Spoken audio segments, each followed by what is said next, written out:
रामपुरा तहसील मुख्यालय के नजदीक ग्राम खिमला क्षेत्र में विकसित हो रहे ग्रीन को कंपनी प्लांट एवं साथ ही पेयजल वितरण योजना का कार्य तेजी से मूर्त रूप ले रहा है।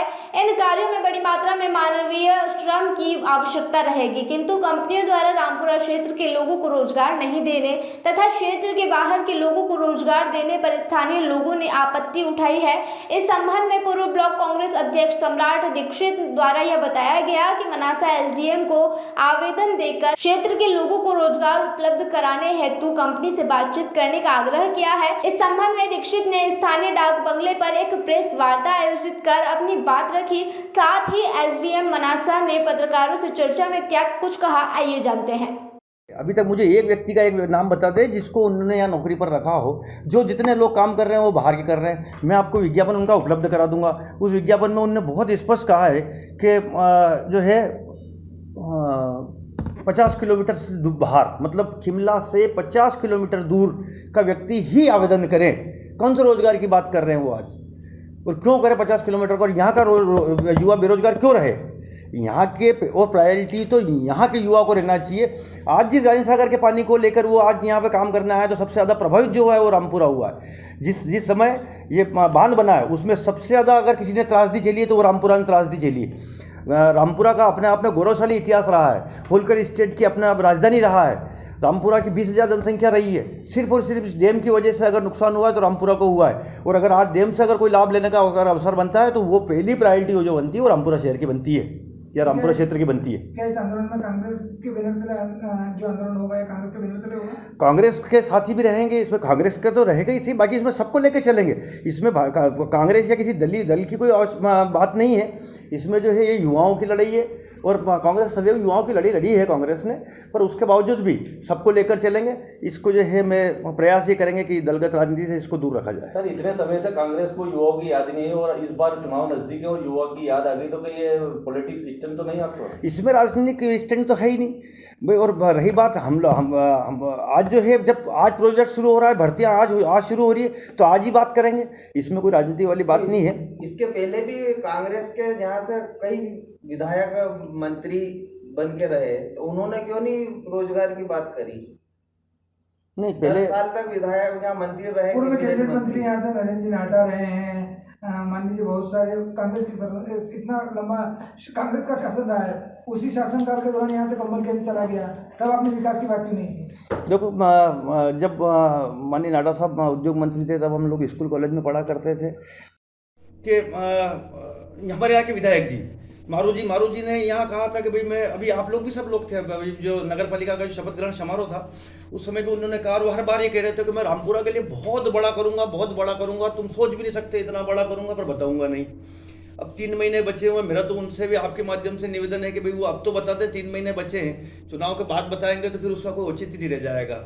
रामपुरा के लिए उन्होंने कहा था कि भाई मैं कंबल की फैक्ट्री डालूंगा। उन्होंने ये कहा था कि भाई मैं यहाँ दूध का व्यवसाय करूँ, ये दुग्ध संघ की डेयरियाँ डालूंगा और बहुत कुछ करूँगा।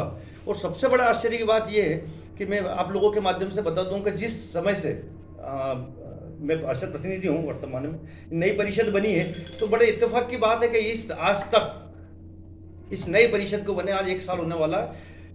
सच्चाई ये है कि 1 रुपया भी हमको आज तक नगर पालिका को विकास के नाम का 1 रुपया भी विधायक निधि से या सांसद निधि से नहीं मिला है। ये इससे बड़ा दुर्भाग्य रामपुरा शहर के लिए नहीं हो सकता है। वो रामपुरा के साथ ऐसा सुतला व्यवहार क्यों करते हैं विधायक जी, अब ये तो वो ज़्यादा बेहतर जानते हैं। या तो वो इसको रामपुरा को अपनी विधानसभा में मानते नहीं है, या जो भी कारण है वो तो वो स्पष्ट बता सकते हैं, पर रामपुरा के साथ सुतला व्यवहार करते हैं, इस बात की गारंटी मैं ले सकता हूँ। Thank you.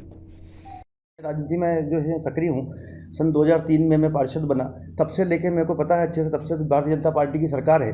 और उस समय क्या हुआ ये तो अब वो आते रहते हैं नाटा साहब, आप लोग उनसे बात करेंगे तो वो ज़्यादा बेहतर जवाब दे पाएंगे, क्योंकि उस समय मैं तो स्कूल कॉलेज में पढ़ रहा था। रामपुरा के लिए मतलब सिर्फ रामपुरा क्षेत्र के लिए सिर्फ प्रायोरिटी ही इस बात की है कि सिर्फ रामपुरा क्षेत्र के लोगों को जो है रोजगार का अवसर दिलाना है, और वो हम दिला कर रहेंगे, चाहे उसके लिए कुछ भी हो जाए। अपने यहाँ पे क्षेत्र के लोगों को जो कंपनी रोजगार नहीं दे पाए, तो उस विषय को लेके सर क्या कहना चाहते हैं? आज मैं शुक्रवार को जो कैंप कोर्ट रहता है, तो यहाँ पर रामपुरा में जब आया था, तो यहाँ पर स्थानीय लोगों के द्वारा एक आवेदन दिया गया है जिसमें यहाँ की जो प्रमुख कंपनियाँ हैं, जिसमें ग्रीनको है, दिलीप बिल्डकॉन है, जो यहाँ पर बड़े बड़े प्रोजेक्ट्स चला रही हैं, उस आवेदन में ये उल्लेखित किया गया है कि स्थानीय लोगों को जो है उसमें रोज़गार में उनको प्राथमिकता नहीं दी जा रही है। तो आवेदन मुझे प्राप्त हुआ है, उस पर मैं संबंधित कंपनियों से इसमें चर्चा करूँगा और अगर ऐसी कोई शर्तें हैं उसमें तो यहाँ के लोगों को क्या लाभ मिल सकता है, उसमें हम क्या कर सकते हैं, उस पर चर्चा करने के उपरांत उसमें मैं आपको अवगत कराऊंगा उसे। सर, कंपनी के आने से पहले ग्राम सभा में ये प्रस्ताव पास किया गया था कि यहीं के क्षेत्रीय लोगों को रोजगार दिया जाएगा।